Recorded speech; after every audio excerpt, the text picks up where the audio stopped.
दिल्ली में शराब घोटाले से जुड़े घटनाक्रम में विभिन्न प्रकार के न्यायिक और तकनीकी प्रक्रियाएं विधि सम्मत अनुसार यानी as per established by the law चल रही हैं।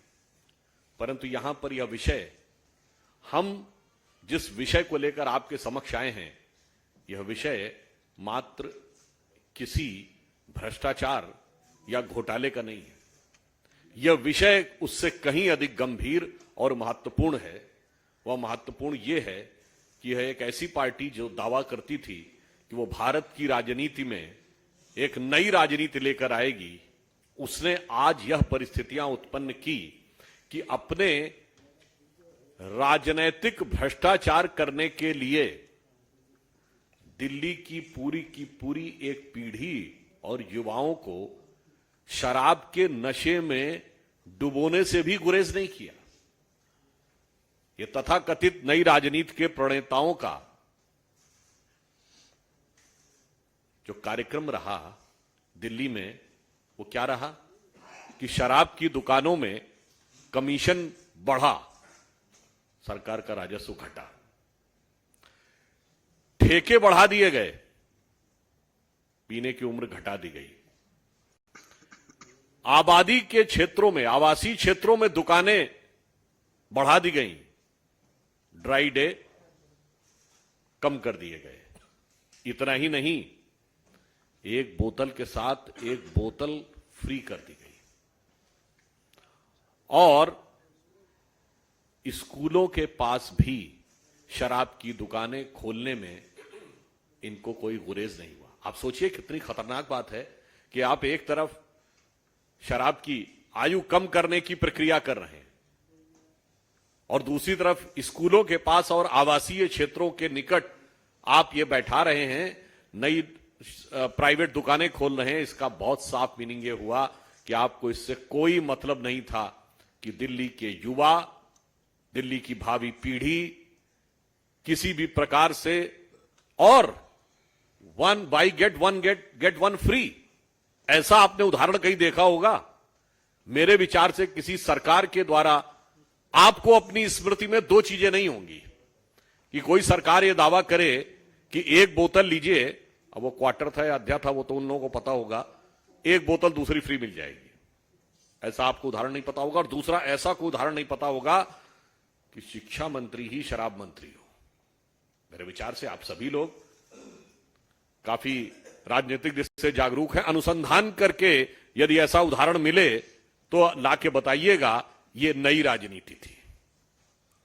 इसलिए हम सब आज यहां पर जो आए हैं, ये हमारे मन में एक पीड़ा है।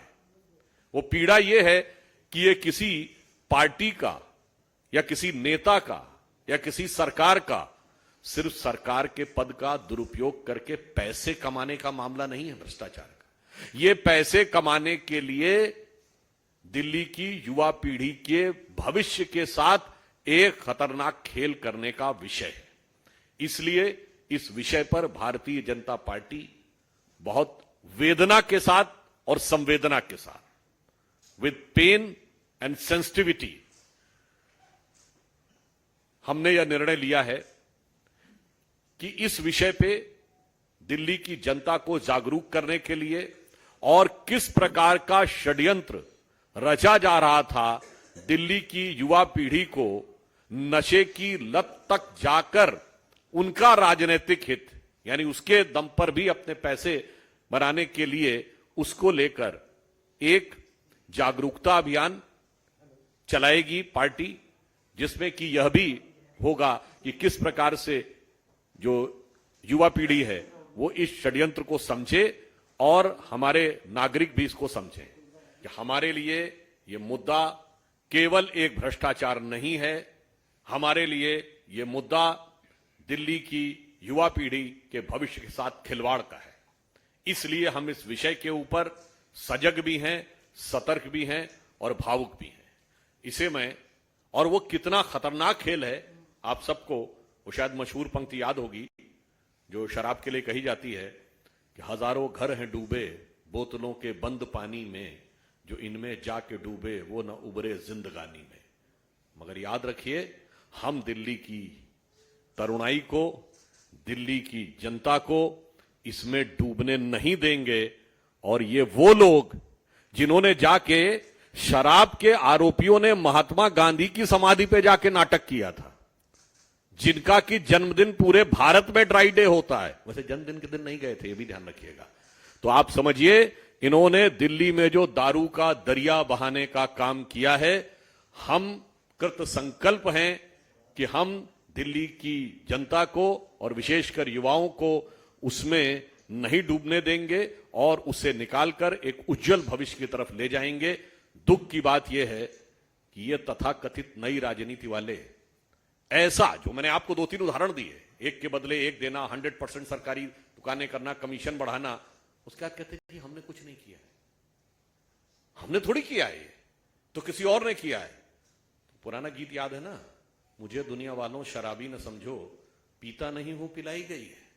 तो ये वो समझाने का प्रयास कर रहे हैं। तो दिल्ली की जनता इतनी भोली नहीं है कि वो आपके इन पैतरों को न समझ सके। और एक अंत में कहना चाहूंगा, उनकी तथाकथित नई राजनीति की मदहोशी अब पूरी तरीके से बेनकाब हो गई है और अपने पूरे होशो हवास में यह दिल्ली की जनता को दिखाई पड़ रहा है।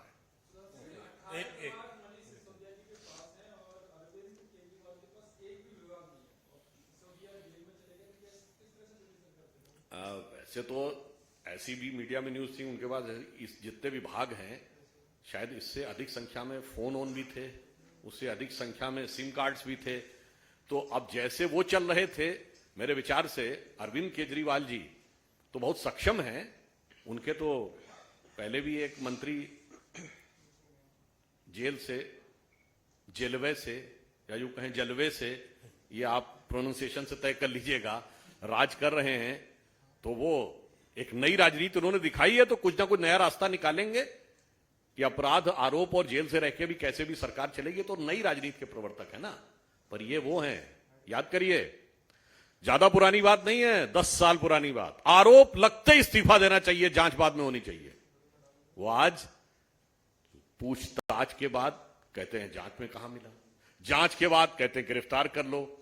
याद करिए कितना सच बोलते हैं। जब सीबीआई ने उनके ठिकानों पे रेड की थी तो क्या बोले थे कि हमारे बैंक लॉकरों में सिर्फ एक बच्चे का झुंझुना मिला। यह बात प्रतीक में नहीं बोली थी, ये उनके प्रवक्ताओं ने वास्तविकता में बोला था।